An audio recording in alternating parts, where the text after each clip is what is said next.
হ্যাঁ আমার জামাই গতকালকে রাতে অ্যারেস্ট হয়েছে। এটা নিয়ে তো হাই উল্লাস করার কিছু নাই, ঠিক আছে? হাই উল্লাস কেডা করতেছে? হাই উল্লাস কে করতেছে? অ্যারেস্ট হয়েছে ঠিক আছে, শুনি তো। মামলা যখন আছে অ্যারেস্ট হবে। হ্যাঁ আচ্ছা, এগুলা নিয়ে তো টেনশন করে দুঃখ প্রকাশ করে কান্নাকাটি করার মানে কিছুই কে নাই। দুঃখ আপনারা প্রকাশ, যারা কে ভাবতেছেন চিন্তা আমার করতেছে? জামাই অ্যারেস্ট হয়েছে আর হ্যাঁ, কোনোদিন বের হবে না, এটা কে মনে ওদের জন্য করতেছে? এক বালতি সমবেদনা আমরা হ্যাঁ কারি আচ্ছা, কারি বান্ডিল বান্ডিল টাকা বান্ডিল দিয়া, ছেড়ে আমার জামাইকে নিয়ে আসবো।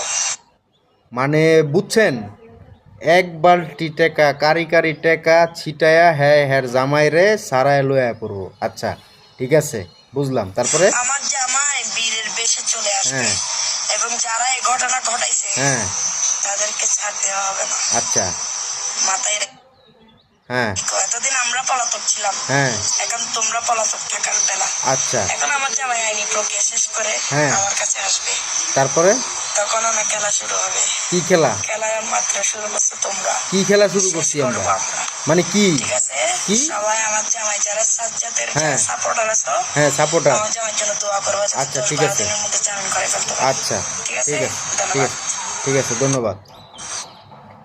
মানে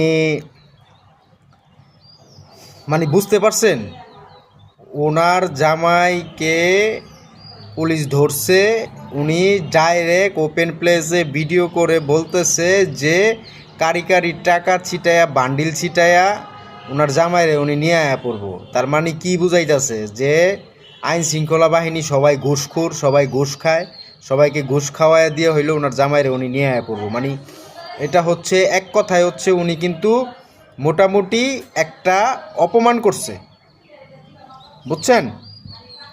অপমান করে কিন্তু কথা বলা হয়েছে। আর আইন শৃঙ্খলা বাহিনীদের দৃষ্টি আকর্ষণ করছি, ওনাকেও একটু দেখেন ওনার কত টাকা আছে, আর যদি টাকা থাইকেও থাকে এতগুলা টাকা কোথা থেকে আসলো। ধন্যবাদ সবাইকে, ভিডিওটা শেয়ার করে দিবেন।